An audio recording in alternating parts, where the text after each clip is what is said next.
Good evening, everybody. It's Adrian coming at you live again for Facebook, for Twitter, for Instagram, YouTube. So before we jump into it, again, this is the series called The Four Agreements. It's a book I'm reading about 4 steps to personal freedom. So very briefly, step 1 is called the impeccability of your word. 2 is don't take anything personal. Number 3 is never assume. And number 4 is always do your best. So with that being said, we touched last week on the impeccability of your word. And again, this is self-esteem building, just trying to not blame yourself. You take responsibility for the things that you've done, but you do not want to blame yourself.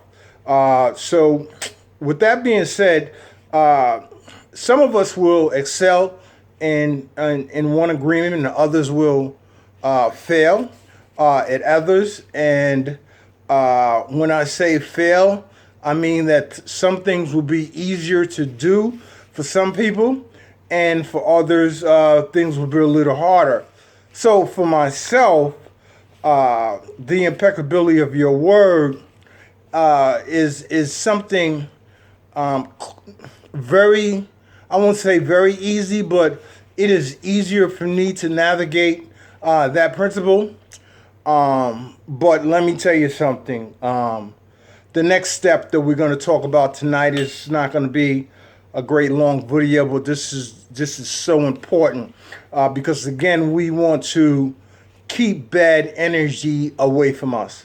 Okay, that's the whole purpose, is to free up good vibes all around us, and being able to repel bad vibes that come from other people, and whether or not they know that they're giving off bad vibes, these steps preclude you from being involved in things that lead to bad vibes. So number 1 was the impeccability of your word.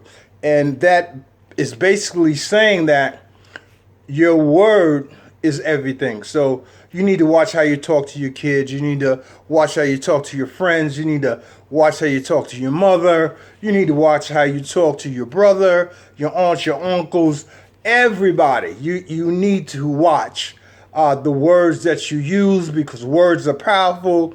And if we use them in the wrong way, jealousy, envy, hatred, revenge, all these different things, they bring about bad spirits. And bad spirits are the things that we're trying to get away from. And it just frees you up emotionally. Okay? So that's the catch up on the impeccability of your word. So what we're going to talk about now is agreement number 2, which is extremely hard for me. Impeccability of your word was number 1. Agreement number 2 is do not take anything personal. Wow, that's heavy.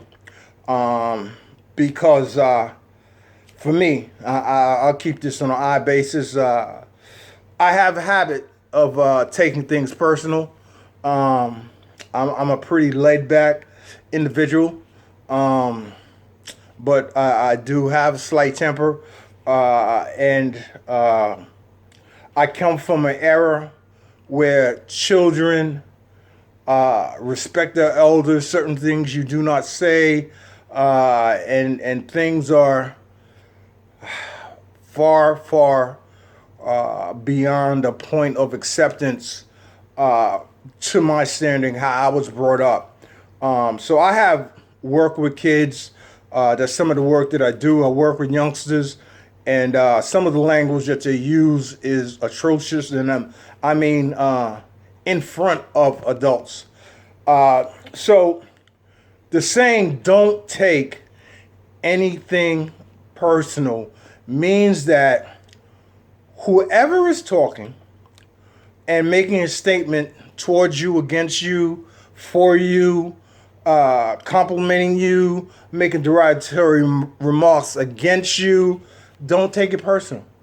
So if a person says, "Oh, you look fat today," okay, that is their personal view. That's not your opinion of yourself.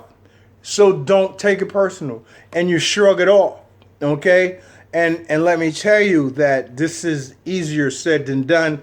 And I have an example, and these are the things that you're going to be tested. So I have a 4-year-old daughter, and she's very smart, a little bit too smart for her own good, as far as I'm concerned. And the other night, I came to get something to eat, and my wife had on some music on the TV, and I came into the living room, and I asked my wife, could I turn the channel while I sat down and ate? So she said, no problem. And that's what I proceeded to do. And I changed the channel, and my daughter said, hey, you're rude. I looked at her. I said, what did you say? She said, never mind, never mind. And so again, this is the practice. This is the practice that you're going to be put through. So I was a little upset. I took it personal. I took it personal that a 4-year-old told me that I was rude. Yes, I did. And I didn't. I asked her what she said. She said, never mind. And I let it go. But it was eating at me because remember, the fourth rule is always do your best. So today at work, I pulled the brother to the side and, I asked him what did he think. And the brother said she was right. And I guess I kind of agreed because it was eating at me. It was eating at me that I need to apply these principles. So what I did was when my wife came to pick me up after work, my daughter was in the car, and before I got in the car, I apologized. This is, and I know this is the last thing that she expected. You understand what I'm saying? This was the last thing that a 4-year-old expected was a grown-up to come back a day later and apologize for being inconsiderate because she was in the living room and I did not pay her any attention as I should have, whether or not she was listening to the music. So I explained to her, I said, Zaria, yesterday you told me that I was rude, and upon further thought process, I agree. I agree with that I was rude, and I apologize, and I'm sorry. So this is doing your best, because we're all going to, as the saying goes, we're all going to fall short of glory. But she said to me, I'm sorry too. I shouldn't have called you rude. So the moral of the story is, this is self-esteem and personal development and freedom. Okay? So I'm telling you that there are going to be instances where if you are trying to apply these rules, you will be tested. I got situations at my job where, regardless of the information that I provide, it is always, no, we're going to do it another way. And it's funny, it's humorous because you're not even the lead, like you are not the lead guy. But again, don't take it personal because you have a right to feel that way. You have a right to express your opinion, and I'm not mad at you. So again, these are the practices that you're going to be tested on a daily basis. And what it does for you, here's the key. It creates a sense of, I'm okay, man. It's all right that you don't like me. It's okay that you told me some derogatory stuff. That's All right, because you're not doing anything for me and you have a right to feel that way. But I don't feel that way. You understand what I'm saying? And believe it or not, like I said today, when my daughter apologized back to me, it changed the vibe in the car. Okay, it changed the vibe. It changed the vibe with my wife. My wife was like, "Oh my God, like I'm proud of you both. Like you apologize, she apologized." So again, this is what you're trying to do. You're trying to clear the air, clear your environment of all negative stuff, and that is the second agreement, not to take anything personal. It stops heartache. It stops pain. It stops a whole bunch of arguments because the other person has a right to feel the way they do. And it doesn't mean they're right and it doesn't mean they're wrong.